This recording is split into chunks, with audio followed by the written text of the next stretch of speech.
ఓం నమః శివాయ. ఓం నమో నారాయణాయ.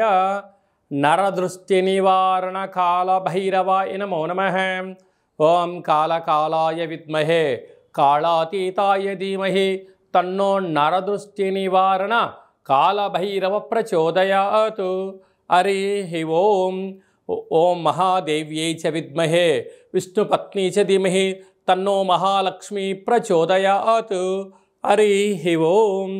మా ఛానల్కి స్వాగతం. చూస్తున్న వీక్షకులకు ప్రేక్షకులకు ప్రియ కాళభైరవ భగవద్బంధులకి స్వాగతం పలుకుతూ మమ్మల్ని ఎంతగానో ఆదరిస్తూ ఉండబడినటువంటి ప్రియ సోదర సోదరీమణులకు సనాతన ధర్మ సంరక్షకులకు జ్యోతిష అభిమానులకు అందరికీ కూడా ఆషాఢ మాసంలో బహుళాష్టమి అమావాస్య గురువారము, ఈసారి శ్రావణ మాసము శుక్రవారం ప్రారంభం అవుతుంది కనుక విశేషమైన వ్యాపార అభివృద్ధి సకల ఐశ్వర్యం అందరికీ కలగాలని కోరుకుంటూ మనసారా మహాలక్ష్మీదేవి అమ్మవారిని వేడుకుంటూ అందరికీ ఆశీర్వచనం.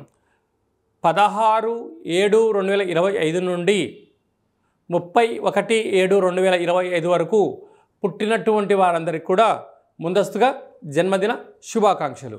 గతంలో వివాహం చేసుకున్న వారికి వివాహ వార్షికోత్సవ శుభాకాంక్షలు.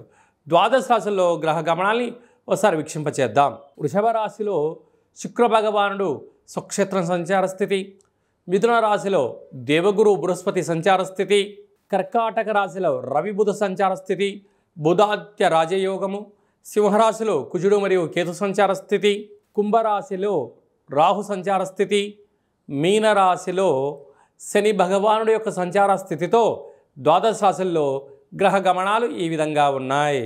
తులారాశి వారు ఆషాఢమాస బహుళాష్టమి, ఆషాఢమాస బహుళ అమావాస్య, గురువారము పుష్యమి నక్షత్ర సందర్భంగా గురు పుష్యార్క యోగాన్ని ఎలా పొందాలి, శ్రావణ మాసము మొదటి శుక్రవారం ప్రారంభం అవుతుంది కనుక లక్ష్మీదేవి అమ్మవారి యొక్క కృప కటాక్ష వీక్షణ ఎలా పొందాలో ఈ వీడియోలో సవివరంగా సంపూర్ణంగా తెలుసుకుందాం. తులారాశిలో ఏ నక్షత్రాలు వస్తాయి అనగా ఆ నక్షత్రంలోని 3వ పాదం 4వ పాదం, స్వాతి నక్షత్రంలోని 4 పాదాలు, విశాఖ నక్షత్రంలోని 1, 2, 3 పాదములు కలిపితే తులారాశి అవడం జరుగుతుంది. తులారాశి యొక్క అధిపతి శుక్ర భగవానుడు. ఈ పంచమ స్థానంలో రాహు సంచార స్థితి ఉండడం వలన వృత్తులలో, ఉద్యోగాల్లో, వ్యాపారంలో అనేక మంది శత్రులు పొంచి ఉన్నారు. తస్మాత్ జాగ్రత్త. ఏదైనా ఒక పనులు చేసేటప్పుడు 1కి 10 సార్లు ఆలోచింప చేయడము చాలా అవసరం అని చెప్పి కూడా మీరు గుర్తుపెట్టుకోగలగాలి. 6వ స్థానంలో శని భగవానుడు సంచారం చేయడం వలన రుణ సమస్యలు, రోగ సమస్యలు, వాతావరణంలో చెడు మార్పులకు అనుకూలంగా మీరు ఆహారాన్ని తీసుకోకపోయినా, తగు వ్యాయామాలు సక్రమంగా చేయకపోయినా వ్యాధుల బారిన పడే పరిస్థితి చాలా అధికంగా ఉంటుందని చెప్పి గమనించాలి. అష్టమంలో శుక్ర సంచార స్థితి ఉండడం వలన మీ యొక్క వాహనాలు, ఫోన్లు, విలువైన వస్తువులు, బంగారు ఆభరణాలు, క్రయ విక్రయాలు యోగించినట్టు కనబడుతూ ఉంటాయి. దాని పరిస్థితిని బట్టి మీరు ప్రయాణం చేయగలగాలి. మితిమీరిన వేగము, బ్యాంకు యొక్క లావాదేవీలు, ఓటీపీలు దొంగలించబడే పరిస్థితి చాలా అధికంగా ఉంటుంది. తస్మాత్ జాగ్రత్త. భాగ్యస్థానంలో దేవగురు బృహస్పతి సంచారం చేయడం వలన వృత్తులలో, ఉద్యోగాల్లో, వ్యాపారంలో స్థిరంగా ఉండాలని మీరు అనుకుంటూ ఉంటారు. స్థానాచరణ ఉండే పరిస్థితి చాలా అధికంగా ఉంటుంది. కానీ భార్య చేత భర్త, భర్త చేత భార్య ఆరాధిస్తూ గౌరవించబడగలిగినట్లయితే చాలా మంచి కాలం ఉందని చెప్పి గమనించాలి. రాజ్యస్థానంలో బుధాదిత్య రాజయోగం, ఆత్మకారకుడు రవి, బుద్ధికారకుడు బుధుడు సంచారం చేయడం వలన ప్రభుత్వ ఉద్యోగ ప్రయత్నం చేసేటప్పుడు చాలా మంచి కాలం ఉందని చెప్పి గమనించాలి. అలాగే తల్లిదండ్రుల నుంచి కానీ, గవర్నమెంట్ నుంచి రావాల్సినటువంటి పెన్షన్స్ కానీ, ఇంక్రిమెంట్స్ కానీ, లావాదేవీలు వచ్చే సదావకాశాలు చాలా అధికంగా పుష్కలంగా ఉన్నాయని చెప్పి కూడా మీరు గమనించాలి.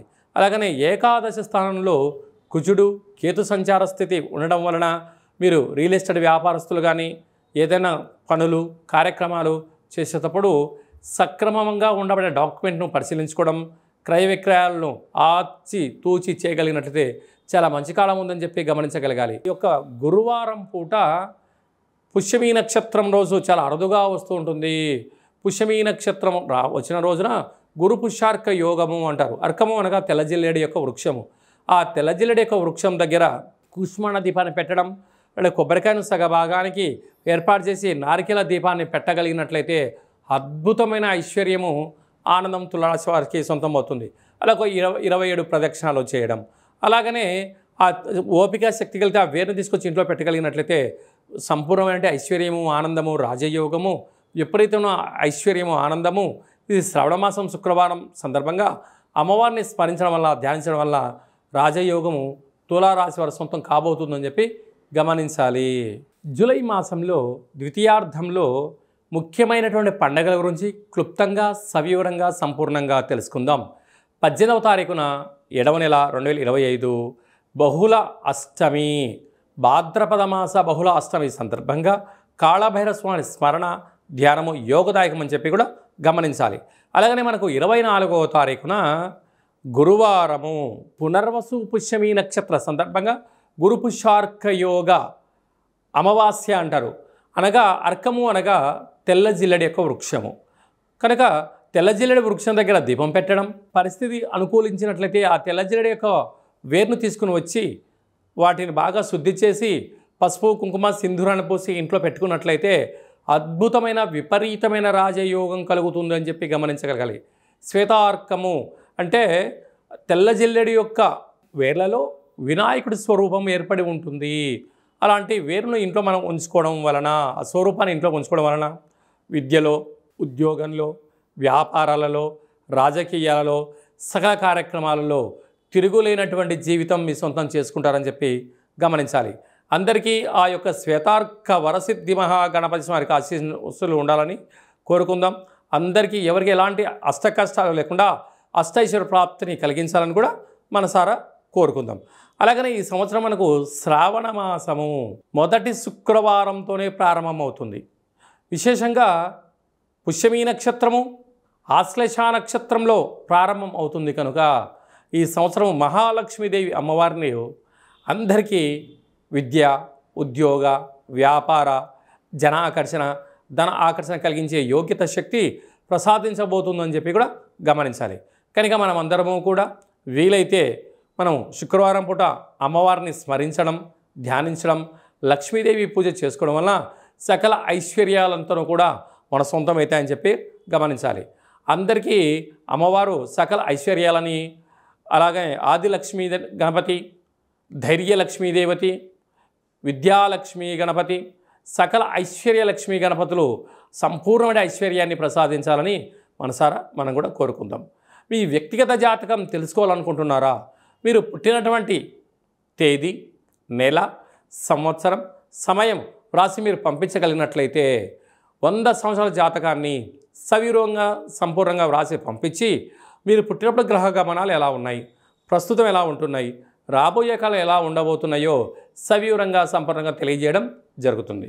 చాలామందికి పుట్టినటువంటి కాల సమయంలో డేటా బర్త్లు లేనటువంటి కారణం వలన పేరు యొక్క మొదటి అక్షరాన్ని అనుసరిస్తూ, అలాగనే మీకు రమణ శాస్త్రం ద్వారా అనగా గవ్వళ ద్వారా భూత, భవిష్యత్, వర్తమానాన్ని కాళభైరవ ఉపాసన చేత తెలియజేయడం జరుగుతుంది.